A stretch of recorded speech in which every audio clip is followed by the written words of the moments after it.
Namaku Rina, usiaku baru 23 tahun. 2 tahun lalu, aku menikah dengan pria yang sangat aku cintai, namanya Adi. Umurnya setahun lebih muda dariku. Waktu itu hidupku terasa sempurna. Aku selalu merasa bahwa menikah dengannya adalah jawaban doa-doaku. Awalnya kami pasangan yang penuh cinta, selalu tertawa bersama, saling berbagi mimpi. Aku percaya kami bisa menghadapi apapun asalkan selalu bersama.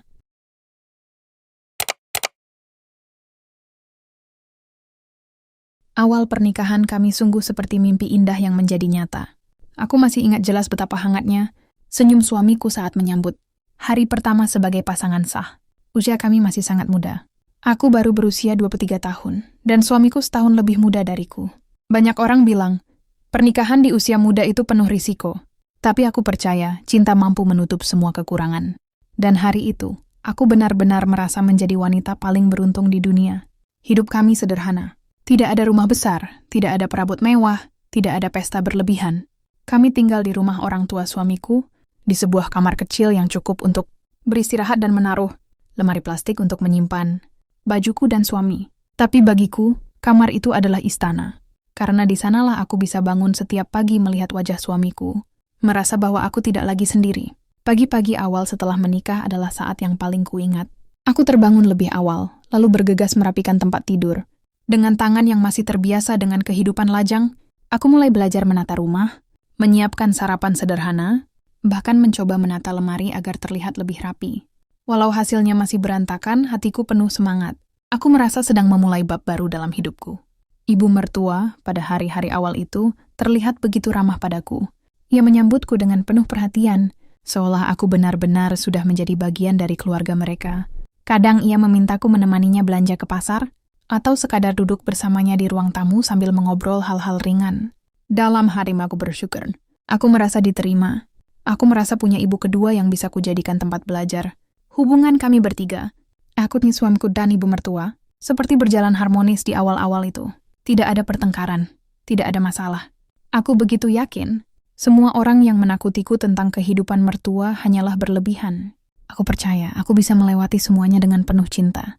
Malam-malam kami terasa istimewa. Sepulang bekerja, suamiku selalu membawa cerita, meski hanya tentang kejadian kecil. Kami duduk berdua di dalam kamar membicarakan masa depan, tentang rumah kecil yang suatu saat ingin kami beli, tentang anak-anak yang suatu hari akan hadir melengkapi kebahagiaan kami. Kami membayangkan bagaimana wajah mereka nanti, bagaimana tawa mereka akan mengisi rumah kami. Bayangan itu sederhana, tapi begitu indah. Aku tahu kehidupan tidak selamanya mudah. Tapi setiap kali aku menatap wajah suamiku, aku merasa punya kekuatan untuk menghadapi apapun. Ada perasaan tenang, ada keyakinan bahwa semua bisa dilalui. Kami muda, kami bersemangat, kami punya mimpi besar. Dan aku percaya, cinta kami adalah modal yang paling kuat untuk membangun rumah tangga ini. Seringkali aku tersenyum sendiri saat melihat betapa polosnya kami berdua. Kami belum benar-benar mengerti kehidupan rumah tangga yang sesungguhnya.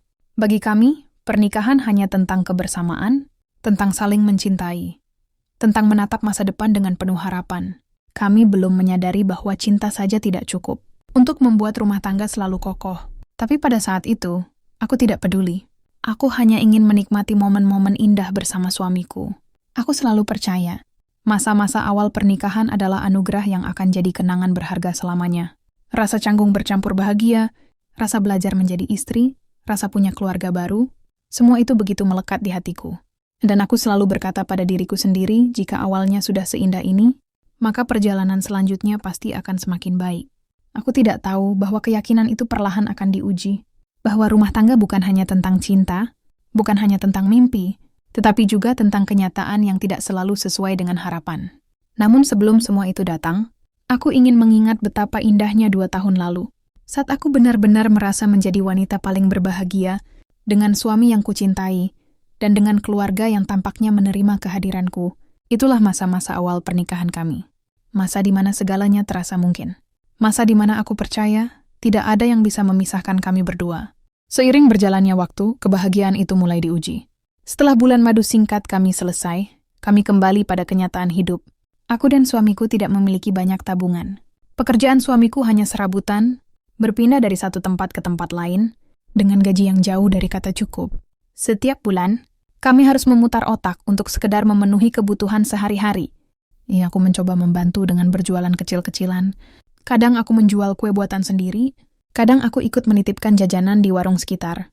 Namun hasilnya sangat sedikit. Seringkali uang yang kudapat tidak sebanding dengan tenaga yang kuhabiskan. Tapi aku tidak pernah menyerah. Karena dalam hatiku, aku hanya ingin meringankan beban suamiku. Hari-hari kami mulai diwarnai dengan kekhawatiran soal uang. Setiap kali tanggal tua datang, hatiku selalu berdebar. Berapa uang yang tersisa? Apakah cukup untuk belanja dapur? Bagaimana dengan kebutuhan lain? Semua itu membuat pikiranku penuh sesak. Aku mulai terbiasa menghitung setiap rupiah, menekan keinginan pribadi, dan belajar hidup seadanya. Meski begitu, aku masih mencoba tersenyum. Aku tidak ingin suamiku merasa gagal. Aku selalu bilang pada diriku sendiri bahwa semua pasangan pasti melewati masa sulit. Aku hanya harus bersabar, karena badai pasti berlalu. Tapi ternyata, badai tidak hanya datang dari dalam rumah. Perlahan, aku mulai merasakan tatapan berbeda dari orang-orang di sekitar kami. Tetangga-tetangga di lingkungan rumah mertua sering berbisik-bisik saat aku lewat. Kadang aku mendengar kata-kata yang membuat dadaku sesak. Kasihan ya, baru nikah udah susah begitu. Awalnya aku mencoba menutup telinga, berpura-pura tidak peduli. Tapi semakin lama, gosip itu makin tajam. Ada yang bilang, aku hanya jadi beban mertua karena ikut tinggal di rumah ini. Ada yang menyindir, aku tidak bisa membahagiakan suamiku karena penghasilanku terlalu kecil. Kata-kata itu menyakitkan. Aku ingin melawan, tapi apa gunanya? Orang-orang hanya tahu menilai dari luar, tanpa benar-benar memahami apa yang kami jalani. Tekanan itu membuatku sering menangis diam-diam di malam hari. Di saat suamiku terlelap, aku hanya bisa menutup mulut dengan bantal, menahan suara tangisku agar tidak terdengar. Aku tidak ingin ia merasa bersalah, tapi aku juga tidak bisa menolak rasa sakit itu. Rasanya seperti sedang dihukum atas sesuatu yang tidak sepenuhnya salahku. Dari luar, orang mungkin melihat kami sebagai pasangan muda yang masih bisa tersenyum, tapi di dalam hati aku sudah mulai merasakan retakan kecil. Aku mulai bertanya-tanya, apakah kami benar-benar siap menghadapi kenyataan ini? Apakah cinta saja cukup untuk melawan semua tekanan yang datang? Semakin lama, aku menyadari, ujian ekonomi bukan hanya soal uang. Ia juga menguji kesabaran, menguji keteguhan hati, bahkan menguji cinta kami berdua. Dan entah bagaimana, gosip tetangga dan cibiran orang sekitar justru terasa lebih menyakitkan daripada dompet yang kosong. Itulah masa-masa pertama di mana aku merasa kebahagiaan awal pernikahan kami perlahan mulai pudar. Masalah ekonomi datang tanpa kompromi, ditambah dengan suara-suara sumbang dari luar. Aku masih mencoba bertahan, meyakinkan diriku bahwa ini hanyalah ujian sementara. Tapi jauh di dalam hati, aku mulai takut. Aku takut bahwa badai ini hanyalah permulaan dari badai-badai lain yang lebih besar. Aku selalu percaya, rumah tangga adalah tentang dua orang yang saling memilih. Tapi perlahan, aku menyadari bahwa dalam pernikahanku, ada sosok ketiga yang tak pernah bisa aku abaikan, ibu mertua. Awalnya, aku merasa nyaman tinggal di rumah ini. Aku menganggap ibu mertua seperti ibuku sendiri. Ia memperhatikan kebiasaanku, memberi masukan, bahkan menemaniku saat suamiku tidak ada. Tapi semakin lama, aku sadar ada garis tipis yang perlahan ia lewati. Semua hal dalam rumah tanggaku, sekecil apapun, selalu ada campur tangannya. Apa yang harus kumasak? Bagaimana aku mengatur keuangan? Bahkan hal-hal pribadi antara aku dan suamiku, seolah harus melewati penilaian darinya. Aku mencoba menyesuaikan diri, menahan hati, meyakinkan diriku bahwa ia hanya peduli. Tapi semakin hari, semakin terasa bahwa kepeduliannya berubah menjadi penguasaan. Yang paling menyakitkan, suamiku lebih sering mendengarkan ibunya daripada aku. Setiap kali aku memberi pendapat, selalu saja ada kata-kata ibunya yang dianggap lebih benar. Kadang aku merasa seolah aku tidak punya suara dalam rumah tanggaku sendiri. Aku ada di sana, tapi aku tak pernah dianggap. Ada saat-saat di mana aku ingin membicarakan masalah ekonomi yang menekan kami. Aku ingin suamiku tahu bagaimana aku berjuang, bagaimana aku mencoba membantu dengan segala keterbatasan. Tapi sebelum kata-kataku sempat sampai, ibu mertuaku selalu lebih dulu memberi nasihatnya. Dan anehnya, nasihat itu seringkali diterima bulat-bulat oleh suamiku. Seolah suaraku tak pernah layak dipertimbangkan. Aku mulai sering merasa kesepian. Bahkan di rumah yang penuh orang. Ada suami, ada ibu mertua. Ada keluarga lain, tapi tidak ada yang benar-benar mendengarkanku. Aku hanya menelan semua kata yang ingin kuucapkan. Karena aku tahu, jika aku bicara terlalu jauh, aku akan dianggap tidak sopan. Perlahan, pernikahan yang awalnya kuanggap indah, mulai terasa sempit. Seolah aku terjebak di dalam ruangan yang dikelilingi dinding-dinding tinggi. Aku ingin keluar, aku ingin bernapas, tapi tidak ada jalan. Kadang aku menatap suamiku dengan harapan ia akan menyadari sendiri bahwa aku butuh ia berdiri di sisiku, bukan di balik bayang-bayang ibunya. Tapi semakin kuharap, semakin jauh ia terasa. Seolah aku hanya istri di atas kertas, sementara ibu tetap menjadi pusat dunia dalam hidupnya. Aku mulai memahami arti kalimat yang dulu sering kudengar. Menikahi seorang lelaki berarti juga menikahi keluarganya. Tapi tidak pernah terpikir olehku bahwa kalimat itu bisa berarti kehilangan kendali atas rumah tangga yang seharusnya kami bangun berdua. Seringkali aku bertanya pada diriku sendiri, apakah ini salahku? Apakah aku yang tidak cukup baik menjadi istri? Ataukah memang suamiku belum benar-benar dewasa untuk memimpin rumah tangganya sendiri? Pertanyaan itu berputar-putar di kepalaku, membuatku sulit tidur di malam hari. Di hadapan orang lain, mungkin kami terlihat normal. Suami yang berbakti kepada ibunya, istri yang tinggal rukun bersama mertua, tapi di balik semua itu hatiku kian rapuh. Aku mulai merasa menjadi tamu di rumahku sendiri. Aku mulai merasa pernikahan ini tidak lagi hanya milik kami berdua, tapi milik seseorang yang selalu ingin ikut campur. Aku masih mencoba bertahan. Aku masih meyakinkan diriku bahwa ini hanyalah fase yang akan berlalu. Tapi jauh di dalam hati, aku tahu luka kecil ini bisa berubah menjadi luka besar.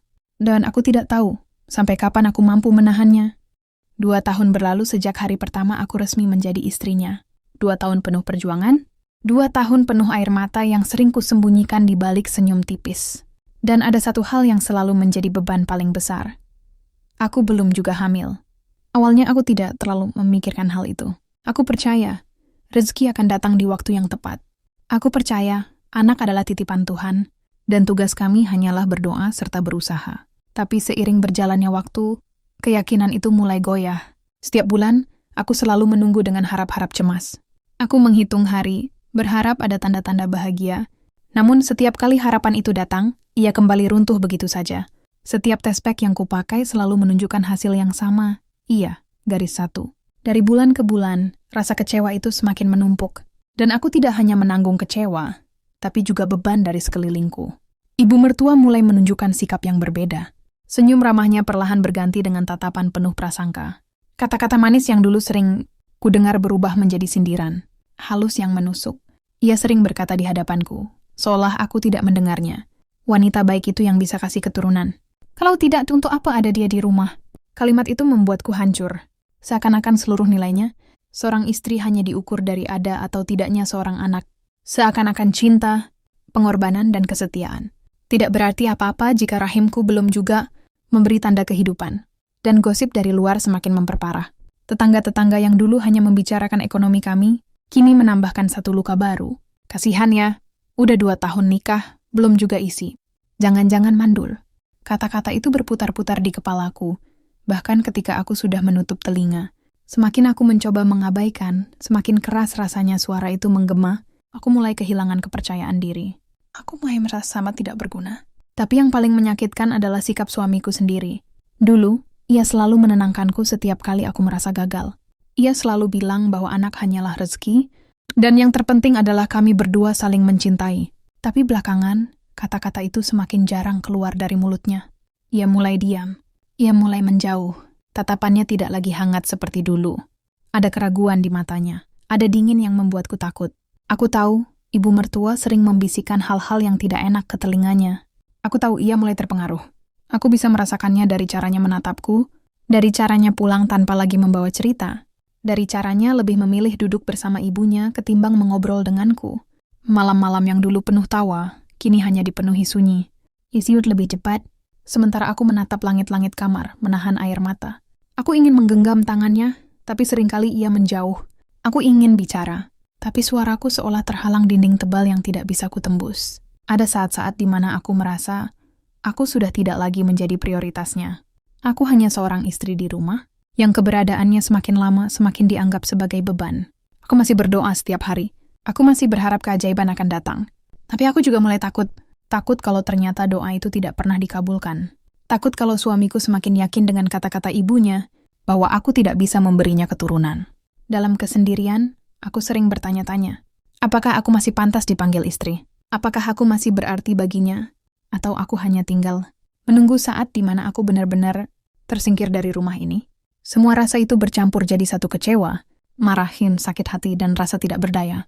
Aku mencoba bertahan dengan cinta yang kupegang erat, tapi cinta itu semakin hari semakin terasa rapuh. Inilah godaan yang sebenarnya bukan hanya soal ekonomi, bukan hanya soal gosip, tapi tentang kepercayaan yang perlahan hilang, tentang cinta yang mulai memudar, dan tentang luka yang semakin dalam, luka yang tak terlihat tapi terus berdarah di dalam hati. Ya, pada akhirnya aku memutuskan untuk mencari jawaban. Aku lelah disalahkan, lelah terus dianggap sebagai sumber masalah. Aku ingin tahu, apakah benar diriku yang salah? Apakah benar tubuhku yang gagal memberi kehidupan? Suatu pagi, dengan hati yang gemetar, aku pergi memeriksakan diri ke dokter kandungan. Aku duduk di ruang tunggu dengan tangan yang dingin, dada berdegup kencang, dan doa yang tiada henti. Di kepalaku muncul berbagai kemungkinan. Bagaimana kalau benar aku tidak bisa hamil? Bagaimana kalau kenyataan itu yang harus kuterima? Namun setelah serangkaian pemeriksaan hasilnya justru di luar dugaan. Dokter berkata bahwa tubuhku baik-baik saja. Rahimku sehat, hormon stabil, tidak ada masalah berarti. Kata-kata itu seharusnya membuatku lega. Seharusnya aku bisa pulang dengan senyum, membawa kabar baik, lalu meyakinkan semua orang bahwa bukan aku penyebabnya. Tapi kenyataan tidak semudah itu. Ketika ku ceritakan hasil itu, tidak ada yang benar-benar mendengarkan. Senyum suamiku datar seolah berita itu tidak berarti. Ibunya hanya menggeleng, berkata bahwa mungkin dokter salah. Bahkan tetangga-tetangga yang sempat ku dengar bergosip, masih melanjutkan cerita lama yang mandul pasti istrinya. Seakan-akan hasil medis bukan apa-apa dibanding prasangka yang sudah menempel di kepala mereka. Seakan-akan kebenaran tidak ada artinya. Jika tidak sesuai dengan keyakinan yang sudah mereka pegang, aku kembali merasa sendirian. Aku membawa kabar baik. Tapi kabar itu justru dipatahkan oleh ketidakpercayaan. Aku sudah berusaha membuktikan, tapi usahaku seolah tidak pernah cukup. Malam itu aku duduk lama di kamar, menatap hasil pemeriksaan yang masih kugenggam. Kertas putih dengan angka-angka medis, yang bagi dunia luar tidak ada nilainya. Aku menangis lama sekali, bukan karena kecewa pada hasil, tapi karena kecewa pada orang-orang yang kucintai. Mengapa mereka lebih memilih percaya pada prasangka daripada padaku? Mengapa mereka lebih mendengar suara gosip daripada suara hatiku? Di saat itulah, aku mulai menyadari sesuatu. Selama ini aku terlalu sibuk mencari pembenaran. Aku berusaha keras untuk membuktikan diri, padahal sebenarnya aku tidak pernah salah. Aku bukan wanita gagal. Tubuhku sehat, hatiku tulus dan cintaku nyata. Yang bermasalah bukanlah aku, melainkan cara mereka melihatku. Tapi menyadari hal itu tidak serta-merta membuatku kuat. Aku masih merasa hancur. Karena yang kuinginkan sebenarnya bukan hanya pembenaran, tapi juga pelukan, dukungan, dan keyakinan dari orang-orang terdekatku. Aku ingin suamiku berkata bahwa ia percaya padaku. Aku ingin ibu mertua menganggapku sebagai anak. Aku ingin tetangga berhenti melihatku seolah-olah aku cacat. Tapi itu semua tidak pernah terjadi. Jadi aku hanya bisa diam. Aku mencoba menguatkan diriku sendiri, menata hati yang sudah terlalu sering retak. Aku belajar menenangkan diri setiap kali tuduhan itu datang, meski sebenarnya luka-luka itu terus menganga. Malam-malam berikutnya, aku memeluk hasil pemeriksaan itu, seolah-olah kertas itu, satu-satunya saksi kebenaranku. Aku berbisik pada diriku sendiri bahwa aku baik-baik saja, meski dunia seakan menolak untuk percaya. Itulah titik balikku. Saat aku sadar, terkadang kebenaran tidak akan pernah cukup untuk mengubah pikiran orang lain. Dan terkadang peluangan terberat. Bukanlah membuktikan siapa yang salah atau benar, tapi bagaimana caranya bertahan, meski terus disalahkan. Aku masih di rumah itu, masih berdampingan dengan suamiku, masih berhadapan dengan mertua yang sama, masih dikelilingi tetangga yang tak berhenti bergosip. Tapi di dalam hatiku, ada satu hal yang mulai tumbuh sebuah tekad. Untuk tidak lagi hancur hanya karena kata-kata mereka.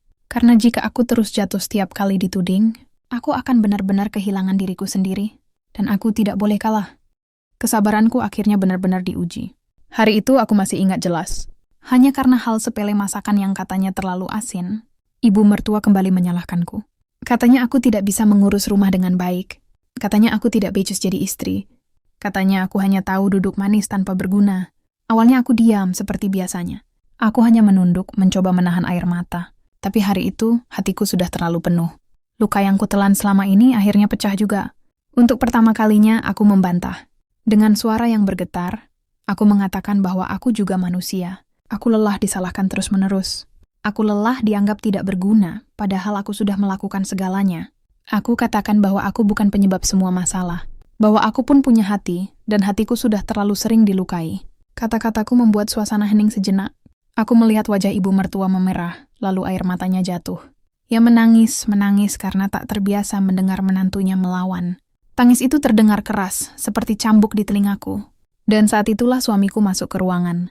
Ia melihat ibunya menangis, lalu menatapku dengan tatapan marah yang belum pernah kulihat sebelumnya. Kata-kata yang keluar dari mulutnya membuatku benar-benar runtuh.